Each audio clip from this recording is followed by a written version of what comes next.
Gorgeous, gorgeous. Yes, gorgeous test. I'm making a video today with the perfume Sexy Ruby by Michael Kors and an Ocean Rock to give me some emotional support. And I don't know how to, because I need to cry. So I got my toilet paper here and I'm going to put this here and keep this covering me like this because I don't feel like showing my bikini off right now, and it's really hot, so that's why I have my bikini top on. Anyway, I need to talk about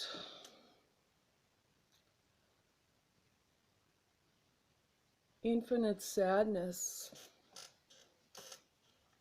Infinite sadness. And the beauty on the internet is you can turn the video off and you don't have to watch it. You can turn it off right now. And you don't have to watch anything I do or say, or the way I look, or trying to get this in the right angle.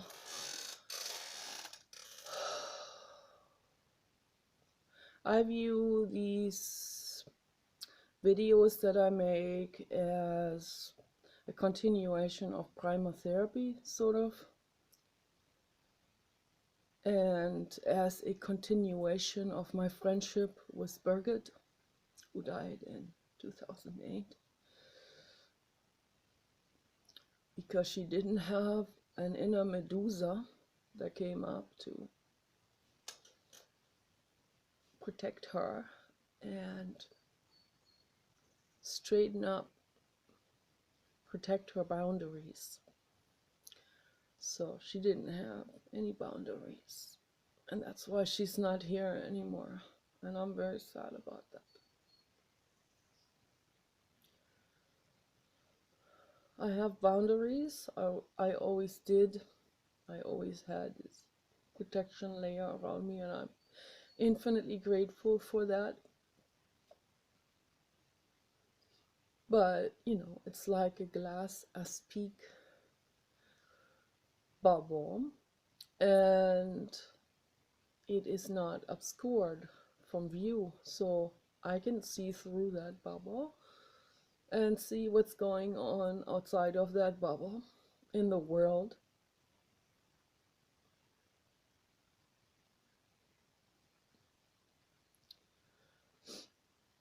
And when I'm on the internet, like Facebook, for example, or when I'm in a live tweet chat, that's when I particularly see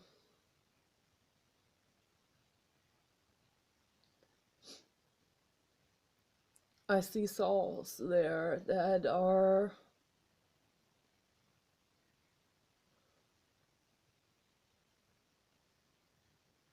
broken. Can a soul be broken? I don't know. A mind. I see broken minds. Broken minds. And it's men that are viciously acting it out, not women. The broken women, they might snap here and there, they may come into a tweet for 10 minutes and try to find someone to talk to. They can't relate to anyone, they leave. When I'm in the chat, I'm constantly talking. It's like I have this need to pour out a 3-hour sermon of some sort, and to pour out this never-ending excess of love that comes out of me. It's like It's like a sun that shines and that is so exuberant that it just shines out and shares, and that's what I do. And when I do that, there's only like less than 1% of people in the chat room that are actually appreciating that. And then some other people that are subconsciously appreciating it and are suddenly able to come into the chat and say something too. Almost nobody has knowledge in the chat room. And it's like 1 out of 1,000 people that actually has knowledge in something, in some area.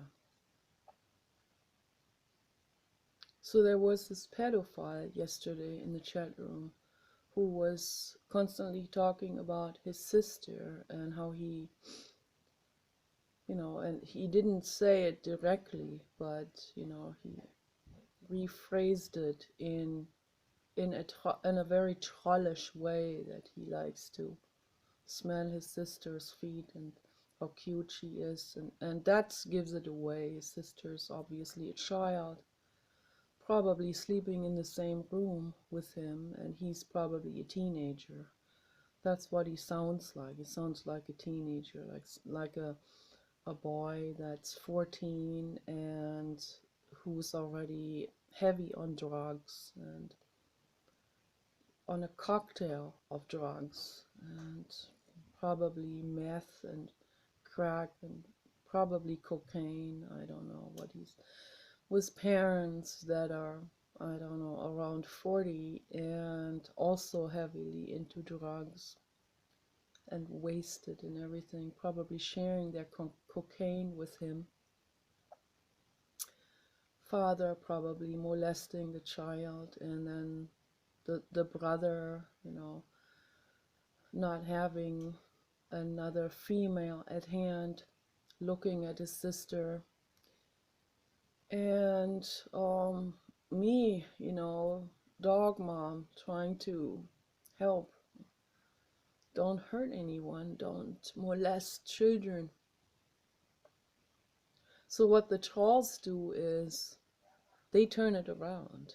They blatantly turn it completely around and say, I bet you want my sister. I bet you want to lick her feet. I bet you want to do this. Da da da da da da da. I bet you are a pedophile, and so on and on and on. Then they come to my channel. They see that I'm older, and then they go, you old, disgusting looking, fat. You must be a pedophile. And so it's like there is zero introspection in these people, zero willingness to go within themselves or actually hear what the other person has to say.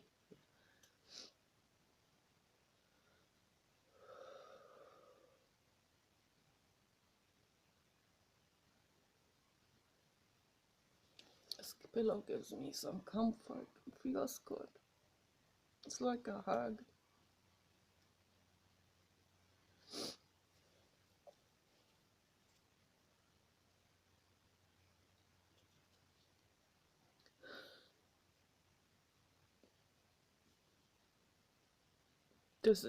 Does anyone see me, who I am? Does anyone see that I care? That I'm a living being? That I'm not a God? Not a Satan? Not Jesus Christ? Not the idea of this Jesus Christ thing? That I'm not nasty bitch that people have fetishes for? That I'm not any of these things that I'm accused of? Does anyone see that I'm a living being with everything, with feelings, with hormones. I'm not allowed to have hormones. Yeah.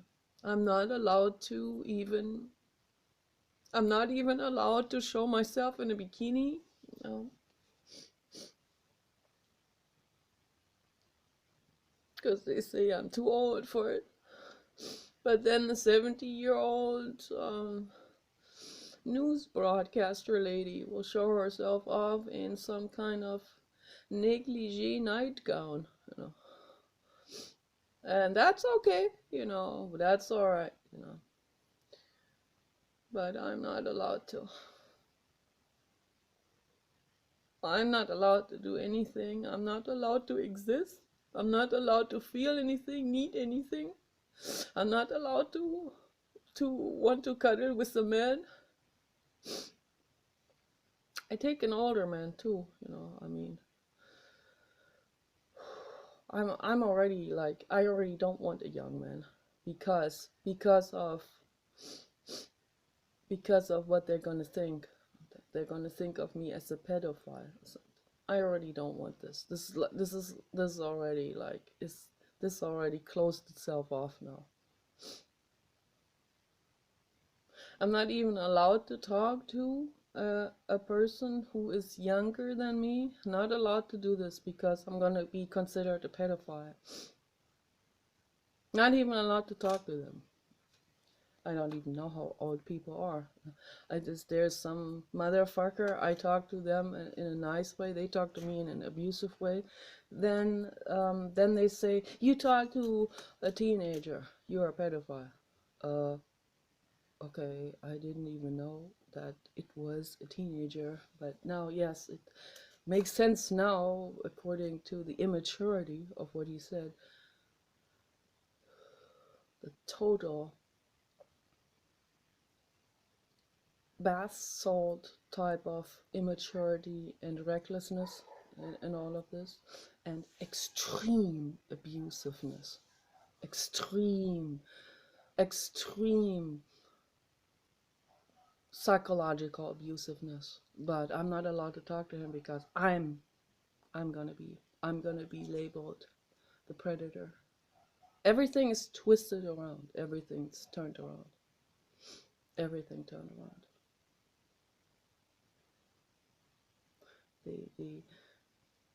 They insult me for being pale. They do all kinds of racist things. Everything is completely turned around. If I even defend myself, then I'm going to be called racist and predator and blah, blah, blah, blah, blah. If I even just stand up for my own rights, everything is just twisted around. Yeah, I should just, of course I should. I'm not even going to discuss this with my husband because I already know what he's going to say. He's going to say, why do you even talk to these people? Why do you do this? And he gets really mad. There are many different reasons why I go into a chat room. I'm not going to go into a chat room tonight, so I'm going to let it rest for a while. I said what I had to say for 3 friggin' hours. I said what I had. I said it all. I gave the information on psychology, food for thought, for some introspection, which is probably not going to happen. But if there was one in the 7,000 people that were watching that documentary film, if there was one that was decent and had actually paid attention to what I said, multitasking between homework, the documentary film, and the tweet, and open-minded enough to hear what I have to say. So maybe there was one person, then that was worthwhile for me to say what I had to say, if I helped that one person.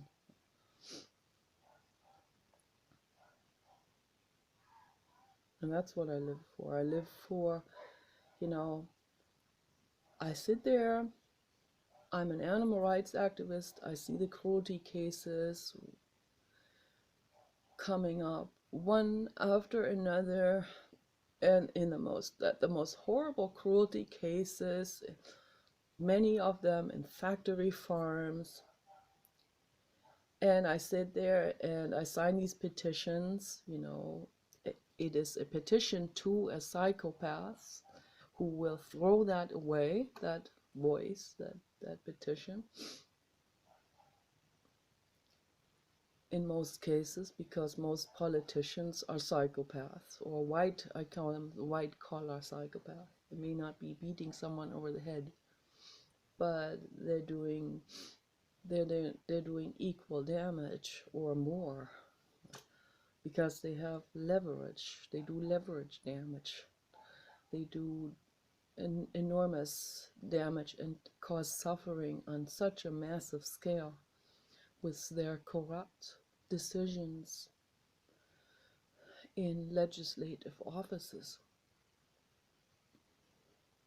And I sit there and I look at the world the way it is, and I see the suffering, and I also see the solutions right in front of me. And for me to say, I'm not going to share these solutions with anyone. I'm just going to lean back and say, yeah, I sit on my solutions. They are my solutions. I'm not going to share that. That would be pretty selfish. So I go into a chat room that has 7,000 or 20,000 people in it, and I say what I have to say. Okay? I don't have any other publicity opportunity in my life. I don't know anyone in the show business. I have no connections. My dad has, but he won't help me with it.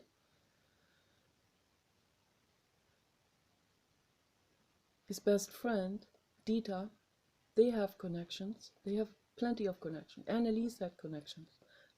None of them helped me with this, with my activism. They could have used that. They could have used their connections so amazingly. And I've asked my dad, bring it up at the Rotary Club in Germany. The Rotary Club there they have quite some leverage. They have quite some social leverage, at least social leverage, because that is a huge network of prominent people that have the opportunity to talk to each other and share their knowledge in their specific expert fields that they're working in. That's what it's also designed for. It's like designed to be a think tank to make the world a better place. I said to my dad many times, please do a presentation, or Dita, do a presentation on active sonar, what it does to the whales. And no one wants to touch that subject. I asked Erwin Laszlo from the Club of Rome. He couldn't bother to write back. His secretary told me, we don't deal with those subjects. What subjects do you deal with then? What is actually the Club of Rome good for then? Okay?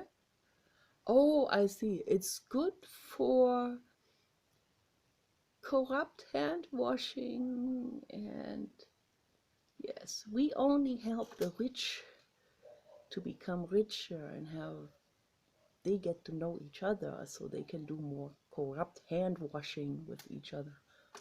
That's all it's about. It's not about those beings that have no voice in this world, in this human-dominated world. Sentient beings that are more intelligent than humans. The humpback whales, the macrocephalus.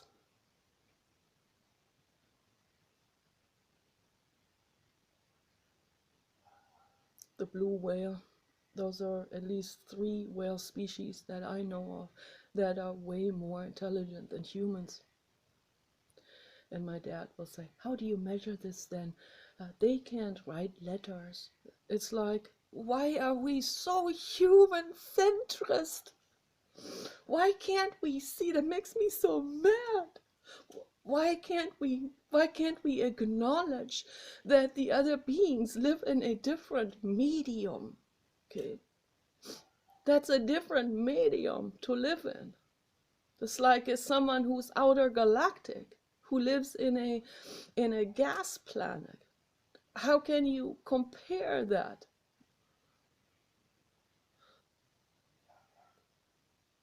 Paul Watson had an encounter with a humpback whale male. And he said that whale came up and looked at him with this big eye.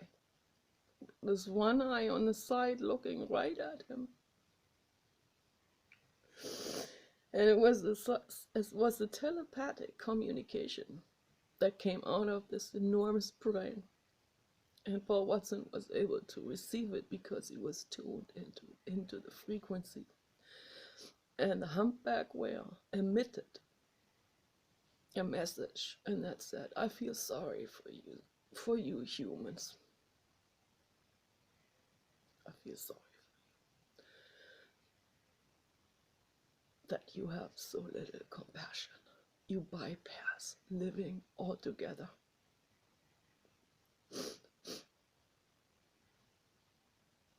And he emitted that message while his wife was being murdered and harpooned to death, and his children right in front of him. And he tried to save them. He threw himself against the whaling boat over and over and over again. And Paul Watson, back a long time ago, somewhere in the 70s, in their little rescue boat, to come to rescue the whales, to save the whales, to put themselves between the whales and the harpooners. The harpooners did this here. They were ready to kill the Sea Shepherd people. Paul Watson was willing to die to save the whales. The whale knew who everybody was. And then they killed him too.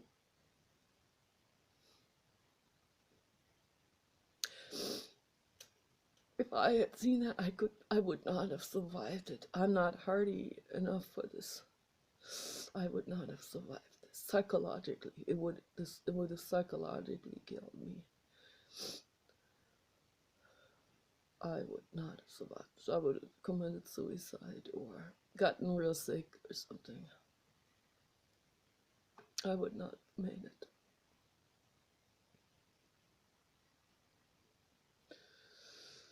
I deeply care, and I feel very helpless. Someone accused me of being a den mother, as if that is a bad thing. This is some girl coming into the chat saying, I see as a den mother in every chat. First of all, I don't see any other den mother, so very rarely that I see another den mother like myself. And it is a good thing to be a den mother. A good thing is it. It's a gem in the middle of chaos. Okay. I wished she could be a den mother. I wished everyone could be a den mother or den father. Then the world would be amazing. We could actually fall asleep at night. You know, all these people in the chat room. I can't sleep. I can't sleep. I can't sleep, crying and complaining. You know why you can't sleep? Because humanity is in a psychopathic crisis, okay? And it sucks, and it makes us terrified. And that's why we have trouble sleeping at night. But you don't question the very people that make you afraid. Those are the very ones you don't question. But now you go against the one who is different to the massive amount of psychopath out there. The one that's not psychopath. You go against that person. You address your attention towards that person. She is weird. She cares. She's weird. Can we look at this just for a moment? Can we look at this whole thing?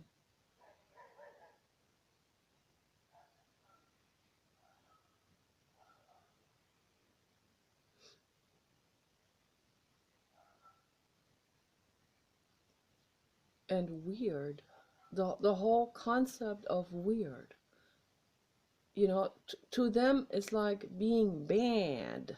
That's actually regarded as good. It's totally twisted. But if you care, you're weird.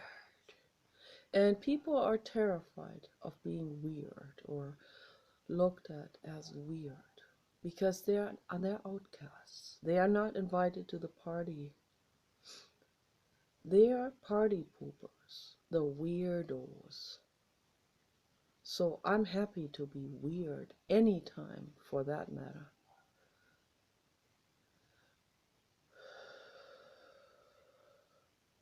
I'm so happy not to be invited to the psychopathic party.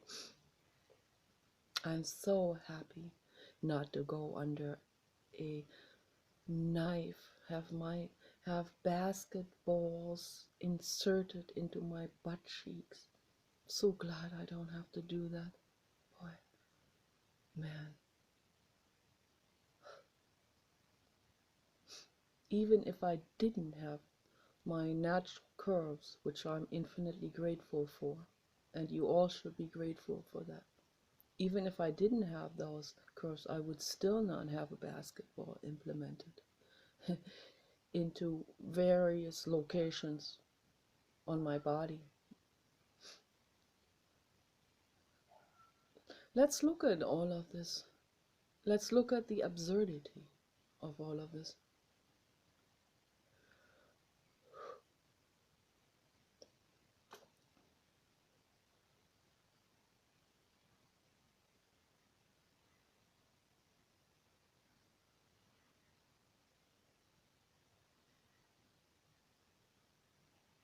That was the one good thing in primal therapy, that I had a key to, a few people had a key to the center, and we could just come and go, and we can also do body sessions in the different padded rooms, and so it was really nice.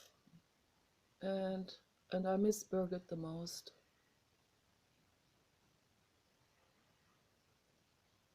Birgit is sort of like my surrogate mother. Birgie, I miss you.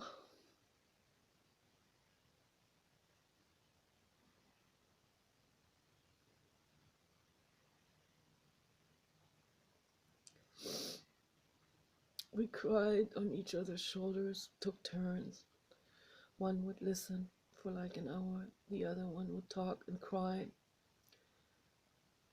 and then take turns, and after I cried, she would hold my head on her lap and so gently pet my hair, so gently, and everything without sexual connotations.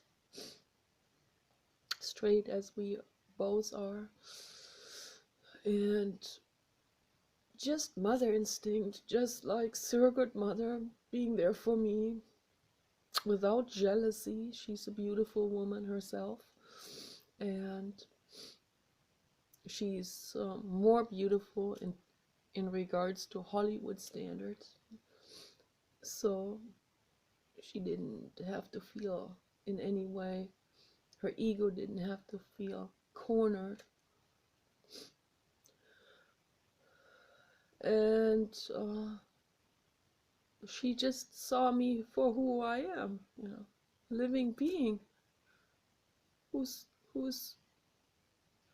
lovely and caring and innocent. petted my hair, and it felt so pure, you know, it felt so good and pure and innocent and genuine. I see most humans are light years away from that. And the people in the chat room, they gave me the chills last night. They literally gave me the chills. I had to put a real thick winter jacket on. I've seen some people on YouTube that are so disconnected, dangerously, criminally, insanely disconnected. I've seen comments like this under some people's videos that are so bad, that are so bad that it would be even a waste of my energy to comment to those. And I don't even want those people to know that I am there. Better not, even. How can I reach someone like this? How can you reach someone when you are light years away? How can you do your Morse code? And when is that Morse code finally going to reach them? After my death in 100 years or whatever, finally reaches them when they're in a different life form. I don't know, you know. So, but you know, it does reach. And that's the law of the infinite cosmos, that whatever you send out, every thought that you send out, every video, every love for appreciation for things, and everything is an energetic vibration, and it does send out. It might seem like it doesn't reach them, or it seems like it beads off, but that energy is there. And the person receiving that garlic of truth and that love and the real genuinity that sizzles like acid with their disconnection.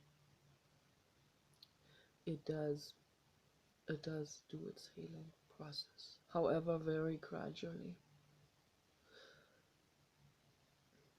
It does sink in very gradually, just like a sponge, like a dehydrated sponge, is how those people are.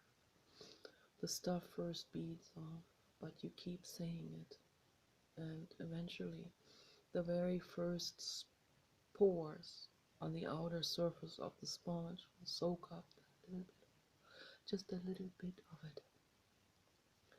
And then the next layer underneath will soak something up, and very gradually and gradually and gradually and gradually, until suddenly the stuff gets to the center of the sponge, and the sponge becomes receptive and supple and soft, and it will soak up, and it will become receptive all the way to the water. In that same way, well, the other entities receive the love and the truth.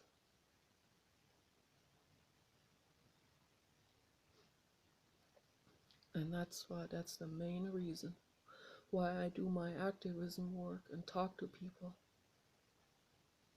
Because just the signing petitions alone, which is good, what's important, online petitions have moved mountains. Very important. The more people do it, the better. But I also need to talk to people. I also need to, and just to the same way with, you know, incarcerating people. We incarcerate and incarcerate and incarcerate. What's done in the prisons is there psychopaths guarding the psychopathic prisoners. That's what's happening, to the most part. And the people that are not psychopaths, they're not even going to be respected. you are weird, you're not a psychopath. So, but the psychopaths make the other psychopaths worse. So they make each other worse. So it takes someone from outside. It takes a para-human to come in with love.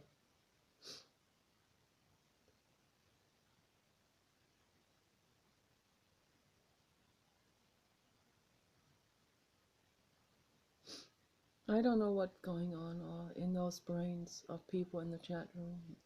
Many of them are on drugs. I don't know what kind of drugs they seem like. They seem to be on some maniac drugs. Some bath salt, crack cocaine or something. Methamphetamine. That's what they sound like. And some of them kind of like admitted to it, sort of admitted. They live from one snort to the next. They were actually saying, I reported a whole lot of people. Is the FBI even, are they ever looking at these kind of things? The pedophile guy, you know? I mean, that's just the tip of the iceberg that's being shown there in those chat rooms. There are people talking about sadistic actions that they do to animals and children. I report and block all of these people. Is the FBI ever looking? Is anyone ever looking into this? And on Facebook too. Is anyone ever doing an investigation on these people? I understand that you're understaffed, but can you at least take care of some people? Take care of the worst cases. Is anything ever being done? Or are some of these people that are incognito? Are some of those people some people that are actually public figures, and they just feel like they need to let their bath salt nature run wild on the internet or something like that. Some kind of porn fetish to assault people verbally, gets them running, gets them going. The disconnection of all of this.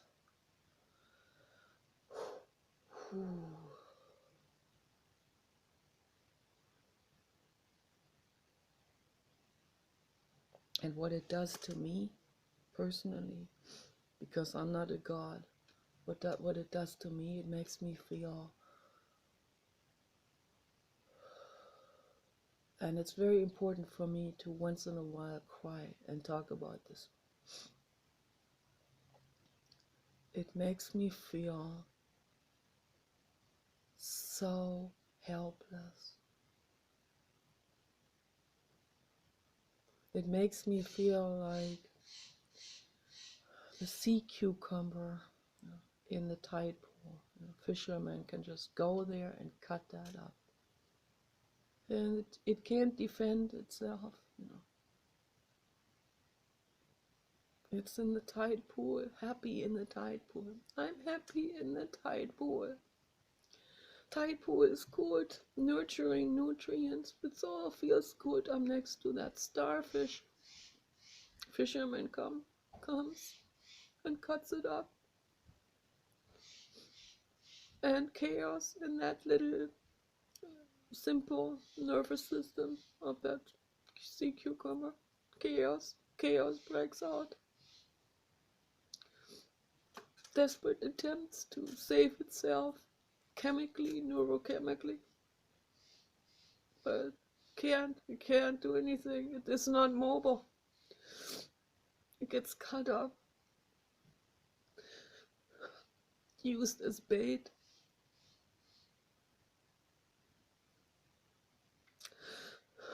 That's how I feel.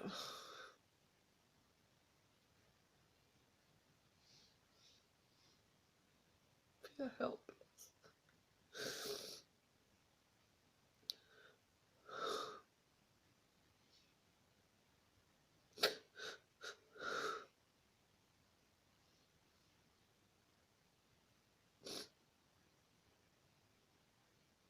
And why is everything sexualized? Why do men out there, why do they sexualize every shit that's out there? What kind of chemistry? What kind of mechanism runs through those bodies and brains?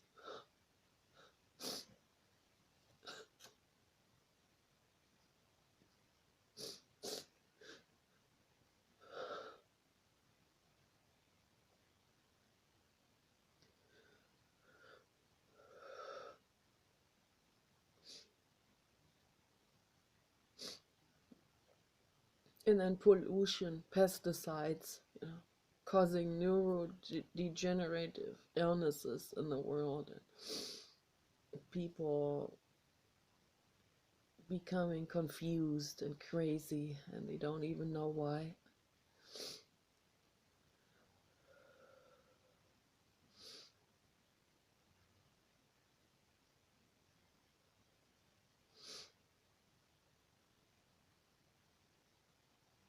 But I'm the one who gets called devil and witch, Satan, nasty woman.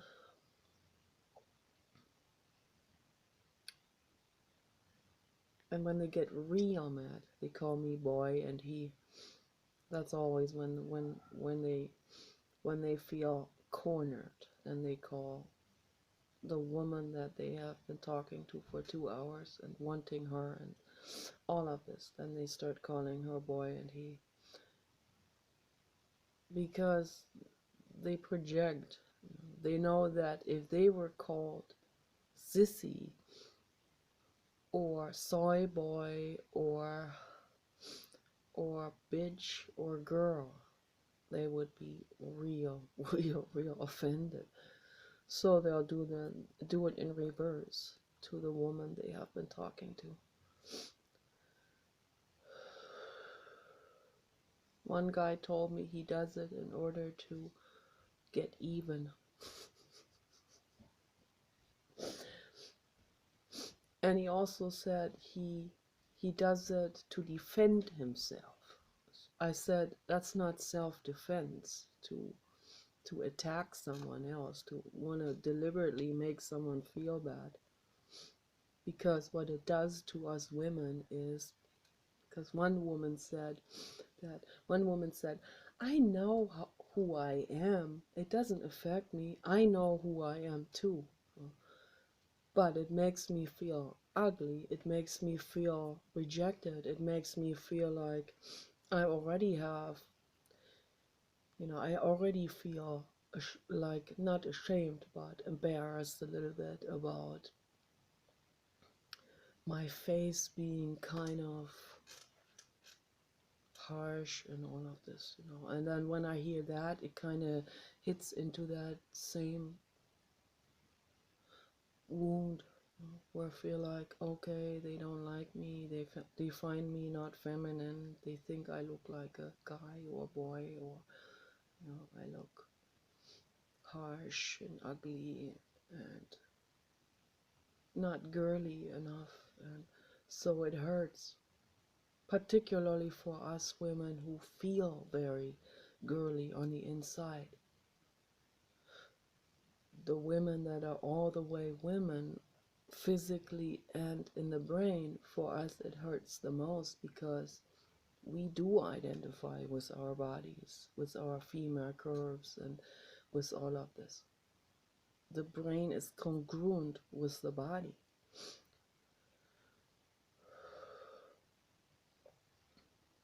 I've met a gay woman. She said she likes it when men think she's a man or call her man, whether they even think that she actually is a man or whether they just say it as an insult. I don't know. Maybe happens both things, but she likes it. So of course there are women with male brains and they're not congruent with their bodies. But for the fully straight women like myself and many other women, It hurts very much to be addressed as he or boy, because it makes us feel ugly, it makes us feel unattractive. It hurts, and they know it hurts, and that's why they use that to hurt us.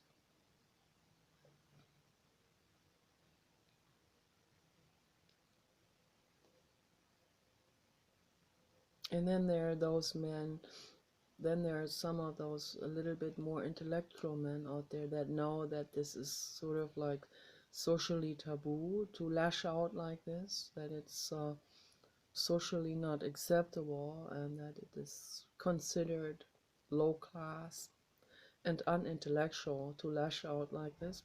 But they will, I can see how their brains are in a tug of war with, they want to hurt me, but on the other hand, their social status and their identification with a specific social status doesn't allow them to hurt me in the way they really want to hurt me verbally, the way they want to verbally abuse me. They want to really kill me. But those are paths they can't go. So it's sort of like an inner struggle. I can see how they're struggling and struggling and struggling to figure out a way to hurt me in a roundabout way. So, and that hurts too, very, very, very much. So I pick up on what they're thinking very quickly. I see too much. This has yin and yang. This has a positive effect. It also is causes me suffering. So it causes me to know more about them. It causes me to be more on guard. But it also causes me suffering because of that, what I see. It's so bleak and so negative and so infinitely sad that it causes me suffering, causes me to feel helpless. It makes me feel like I can never reach these people, or these people can never be reached, and they're doing damage to the world, and I don't know how to stop it. That's why I wrote that novel, The AGI Project, in order to visualize the future that I want to see.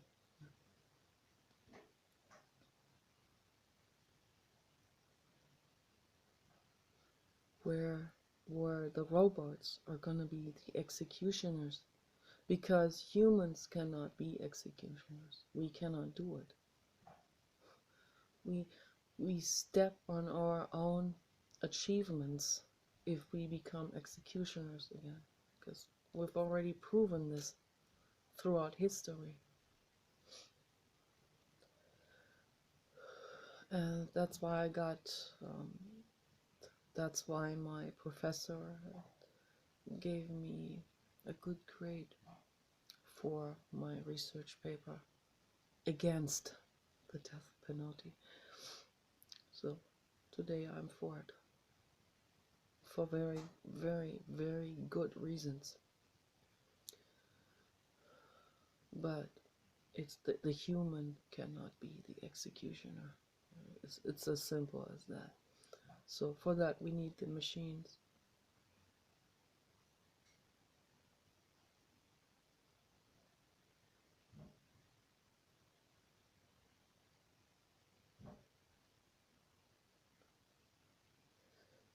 Yeah. My message to the psychopath is you can't have the cake and eat it too.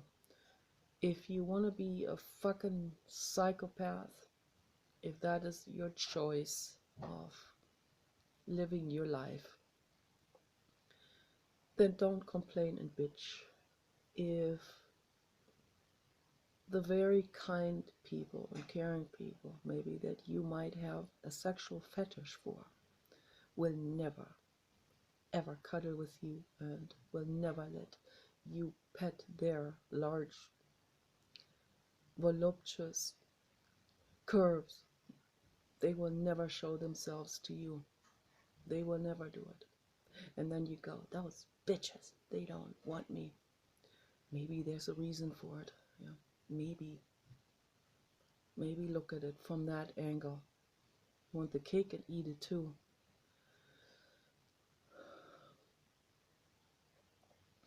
You want the love, but you don't want to give any. Not just not give any, you wanna reap and take. You just wanna take and take and take. And you wanna plunder and you wanna hurt. And then you want love. The poor psychopath, let's petition for the psychopath. No. No.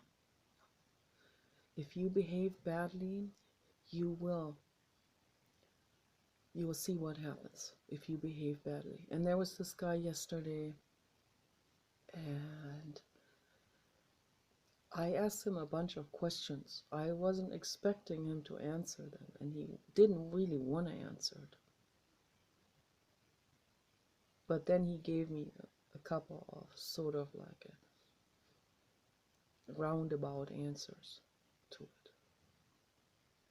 And so I forgot what I asked, but psychological questions like, why are you behaving like this? What's the point? What's the point in bullying people? And then he said he knows he behaved badly towards me because he came back with another account after I blocked his first one. What's the point in coming back with another account? No. Why does he want to? He wants to communicate with me, and he doesn't want to communicate with me at the same time. What's going on there? What's happening? What's happening in that brain? I think it's a teenager. What's happening in that battered brain? What kind of inner tug-of-war is happening in there? What kind of contradiction? What kind of shame? Is that shame? I asked them also. Is that shame? You feel ashamed to not be trolling? What would be? And then he said that because it would have consequences for him if he wasn't mean to me. So I said, what kind of consequences? What are you talking about? And so that is my message. That's my question to these people. What consequences can come out of you being decent people? I know the consequences for being undecent.